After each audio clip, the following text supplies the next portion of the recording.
ये अंबेडकर की मूर्ति वहीं लगेगी।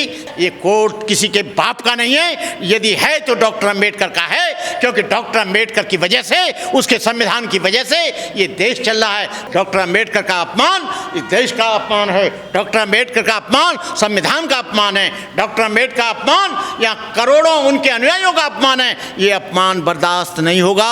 हम कहना चाहते हैं कि ज़्यादा मत उलझो, ज़्यादा मत उलझो। तुम लोग 3% हो। जब हम लोग, हमारा सब्र का बांध टूटेगा, तुम हमारी सब्र की ज़्यादा परीक्षा मत लो। डॉक्टर अंबेडकर की मूर्ति सारे कोर्टों के परिसर में लगेगी। तुमको रोकना है तो रोक लो। ये मनुवादी लोग जो घृणा करते हैं, इसके पीछे और कोई कारण नहीं है। इनके दिमाग में जातिवाद की बदबू, इनके दिमाग में छुआछूत की बदबू, इनके दिमाग में ब्राह्मण को श्रेष्ठ मानने की बदबू, इनके दिमाग में अपने से छोटा मानने की बदबू। अरे मिश्रा जी, इस बदबू को निकाल दो। पुराने लोगों में नए लोगों में फ़र्क है। ये बच्चे रॉकेट लॉन्चर में पैदा हुए हैं, ये एटम बम के समय पैदा हुए हैं, ये बच्चे कंप्यूटर में पैदा हुए हैं, ये बच्चे इंटरनेट में पैदा हुए हैं। ये तुम्हारी गुलामी की दास्तां जो तुमने किया है उसको कभी नहीं मानेंगे। और तुमने यदि अधिक इनको वो दिया तो इसके परिणाम इतने गंभीर और भयंकर होंगे कि ये देश टूट जाएगा। तुम लोग इस देश को तोड़ने की कोशिश कर रहे हो। जो मजदूर और बेसहारा आदमी है उस पर जुल्म करके तुम अपने को बहादुर समझ रहे हो। डॉक्टर अंबेडकर की मूर्ति, तुम कहते हो कि ये कोई प्राइवेट जगह नहीं है। अरे ये पार्लियामेंट का प्राइवेट जगह है क्या? ये सुप्रीम कोर्ट का प्राइवेट जगह है क्या? सुप्रीम कोर्ट से बड़ा कोर्ट तो तुम्हारा नहीं है। आपके जो विधानसभा में लगी है मूर्ति, विधानसभा के सामने, वो क्या प्राइवेट है? तुम लोग प्राइवेट चल रहे हो। डॉक्टर अंबेडकर ने देश के लिए काम किया, डॉक्टर अंबेडकर ने भारत माता के लिए काम किया, डॉक्टर अंबेडकर ने संविधान बनाया जिससे तुम्हारी कार्यपालिका चलती है, न्यायपालिका चलती है, विधायिका चलती है। ये कोर्ट किसी के बाप का नहीं है, यदि है तो डॉक्टर अंबेडकर का है, क्योंकि डॉक्टर अंबेडकर की वजह से, उसके संविधान की वजह से ये देश चल रहा है। मिश्रा जी, ये तुम्हारी वजह से देश नहीं चल रहा है, ये डॉक्टर अंबेडकर की वजह से देश चल रहा है। और डॉक्टर अंबेडकर की मूर्ति नहीं लगने दोगे तो आप संविधान को भी नहीं मानते, डॉक्टर अंबेडकर को भी नहीं मानते। जो लोग डॉक्टर अंबेडकर की मूर्ति को रोक रहे हैं, उनके कड़ी धाराओं के अंतर्गत उनको जेल भेजा जाए, चाहे कोई वकील हो, चाहे बार एसोसिएशन का वकील हो, चाहे कोई भी हो। डॉक्टर अंबेडकर का अपमान इस देश का अपमान है, डॉक्टर अंबेडकर का अपमान संविधान का अपमान है, डॉक्टर अंबेडकर का अपमान या करोड़ों उनके अनुयायियों का अपमान है। ये अपमान बर्दाश्त नहीं होगा। हम कहना चाहते हैं कि ज़्यादा मत उलझो, ज़्यादा मत उलझो। तुम लोग 3% हो। जब हम लोग, हमारा सब्र का बांध टूटेगा, तुम हमारी सब्र की ज़्यादा परीक्षा मत लो। जब हमारा सब्र का बांध टूटेगा तो क्या होगा हम कह नहीं सकते। पर वो तो मिश्रा जी हाथापाई पे उतर रहे हैं, देखिए वहाँ पर जो अंबेडकरवादी कुछ लोग जा रहे हैं। उनको तुमने पीट लिया, अपने आप को बहादुर समझ रहे हो। जब एक हुजूम आएगा, जब ये काफिला आएगा, जब बड़े बड़े तूफान आएंगे, आंधी और तूफान आएंगे, तुम उन्हें रोक नहीं पाओगे। जब आंधी और तूफान आते हैं तो बड़े बड़े पेड़ धराशायी हो जाते हैं। तुम तो पिद्दी ने पिद्दी के सो रुआ। तुम क्या सोच रहे हो? ये 2-4 लोगों की पिटाई करके ये अंबेडकर की मूर्ति वहीं लगेगी, जहाँ थी वहीं लगेगी। तुम उसे नहीं रोक सकते। विरोध के बाद भी लग पाएगी मूर्ति? वो लगेगी मूर्ति, विरोध के बाद लगेगी। ये अब नहीं रुक सकता। ये कारवां चल चुका है, सारे भारत में फैल चुका है। क्या बात कर रहे हो आप? लेकिन मूर्ति तो वहां से भेज दी गई है, देखिए। वो कहीं भी भेज दो, मूर्ति और आ जाएंगी, मूर्ति 50 आ जाएंगी। हम लोग एक एक पैसा इकट्ठा करके, हम इतने कमज़ोर नहीं हैं। हम सोने की भी मूर्ति बना देंगे, चांदी की भी बना देंगे, अष्टधातु की भी बना देंगे। हम कोई किसी से चंदा नहीं लेते। डॉक्टर अंबेडकर की मूर्ति बनाने के लिए हमारे करोड़ों लोग इस देश में हैं, जिनकी बदौलत लोग IAS बने, IPS बने, PCS बने, डॉक्टर बने, इंजीनियर बने। वो सब जानते हैं कि डॉक्टर अंबेडकर ने हमारे लिए क्या किया। मूर्ति बनेगी और लगेगी। यदि ये मनुवादियों को सबसे ज़्यादा डर लगता है तो अंबेडकर से डर लगता है। अंबेडकर से वो इतने भयभीत होते हैं कि डॉक्टर अंबेडकर ने महिलाओं को पढ़ने का अधिकार दे दिया, शूद्रों को हर जगह पानी पीने का अधिकार दे दिया, उनको बड़ी बड़ी नौकरियां देने का अधिकार दे दिया। वो नहीं चाहते कि डॉक्टर अंबेडकर यहाँ लगे और लोग इससे प्रेरणा लें। डॉक्टर अंबेडकर कोई व्यक्ति नहीं है, डॉक्टर अंबेडकर के आंदोलन है, डॉक्टर अंबेडकर की ज्वालामुखी है, डॉक्टर अंबेडकर एक बम है, डॉक्टर अंबेडकर एक ऐसा चरित्र है जिसने सारी दुनिया को दिखा दिया। डॉक्टर अंबेडकर की तुम मूर्ति क्या लगने दोगे? डॉक्टर अंबेडकर की कोलंबिया यूनिवर्सिटी में लग रही है, लंदन में लग रही है, अभी जापान में लगी है। 1892 से लेकर 1992 तक उसके 100 वर्ष पूरे हुए, 35 वर्ष ये हो गए, 135 वर्ष आंदोलन को चलते हो गए। सबसे पहले अनागारिक धर्मपाल ने आंदोलन को चलाया, उसके बाद सुरेश ससाई जी ने चलाया, अब आकाश लामा जी चला रहे हैं।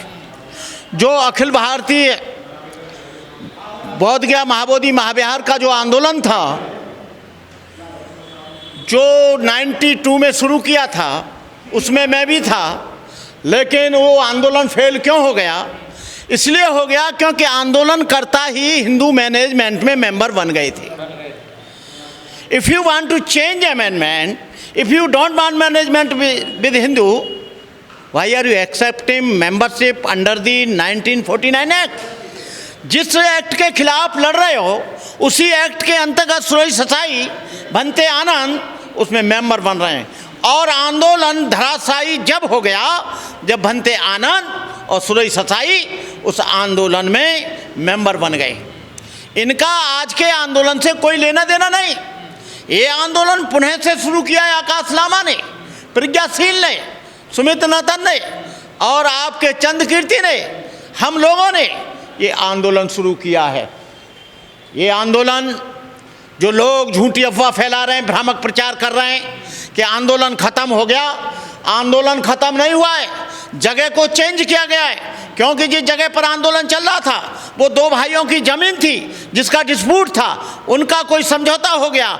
उन्होंने गवर्नमेंट को नोटिस दिया, एसएसपी को और डीएम को, कि हमारी जगह में ये टेंट क्यों लगे हुए हैं। उस वजह से उस आंदोलन को हटाया गया और पुणे से अभी वहाँ के प्रशासन से भी पूछा गया, अभी कल पत्रकारों ने, कि आंदोलन खत्म हो गया।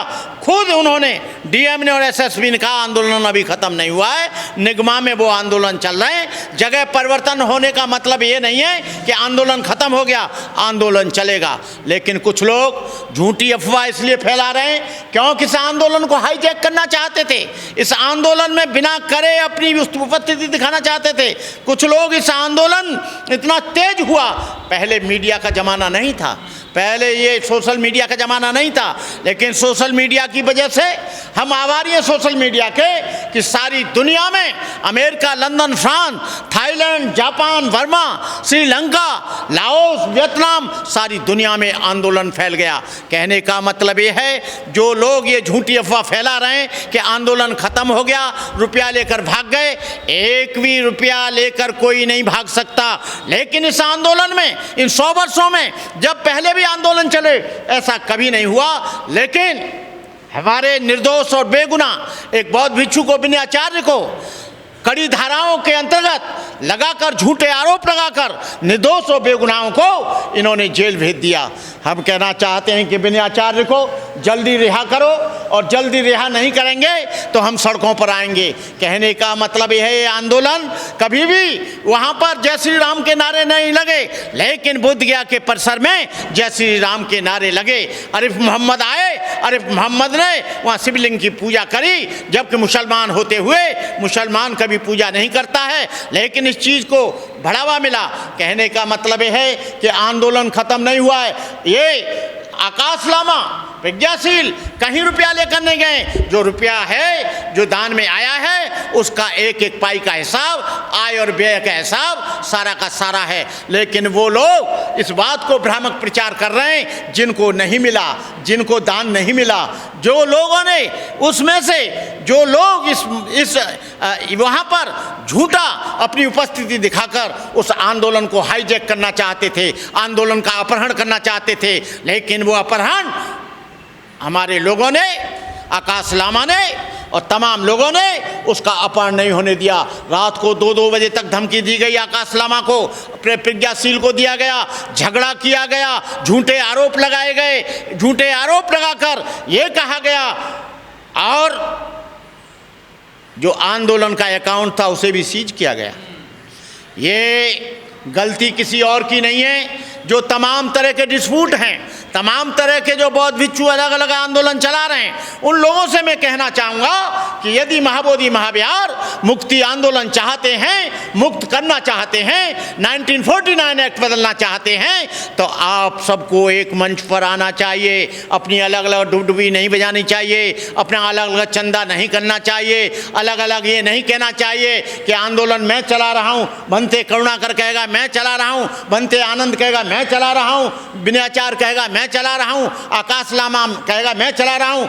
हम कहना चाहते हैं आपका उद्देश्य यदि महाबोधि महाविहार को मुक्त कराने का है तो अलग अलग नहीं, सब लोग संगठित होकर एक जगह आ जाओ और इस आंदोलन को मजबूत कर दो ताकि ये मुक्त हो सके। हमारा उद्देश्य किसी से कोई लड़ाई नहीं है, किसी से कोई झगड़ा नहीं है, किसी भंते से मतभेद नहीं है। केवल मतभेद है तो हमारा ये है कि सारे लोग एक क्यों नहीं हो रहे, सारे लोग एक जगह क्यों नहीं आ रहे, अपनी शक्ति का प्रदर्शन क्यों नहीं कर रहे। तो मैं इन्हीं शब्दों के साथ आप लोगों को ये कहना चाहूँगा कि आंदोलन कहीं ख़त्म नहीं हुआ है, आंदोलन में कोई लूट नहीं हुई है, आंदोलन में कोई पैसा नहीं लूटा गया है। मैं उसका जिम्मेदार हूँ, मैं एक एक पैसे का हिसाब लूँगा। और आकाश लामा कहीं भाग नहीं गया है, प्रज्ञाशील कहीं भाग नहीं गया है। पता लगा लो, अभी भी वो बुद्ध गया में निगमा मंदिर में बैठे हुए। आंदोलन लगातार जारी है, जारी रहेगा और जब तक रहेगा, जब तक 1949 एक्ट बदल नहीं जाता, चाहे हमको अपनी जान की बाजी लगाना पड़े, चाहे हमें उत्सर्ग करना पड़े अपनी लाइफ को, चाहे हमें कुर्बानी देनी पड़े, लेकिन ये आंदोलन कोई बीटीएमसी में मेंबर बनने के लिए नहीं है, कोई नेशनल कमेटी में मेंबर बनने के लिए नहीं है, माइनॉरिटीज में मेंबर बनने के लिए नहीं है। ये आंदोलन है तो इसलिए है कि जल्दी से जल्दी महाबोधि महाविहार मुक्त होना चाहिए।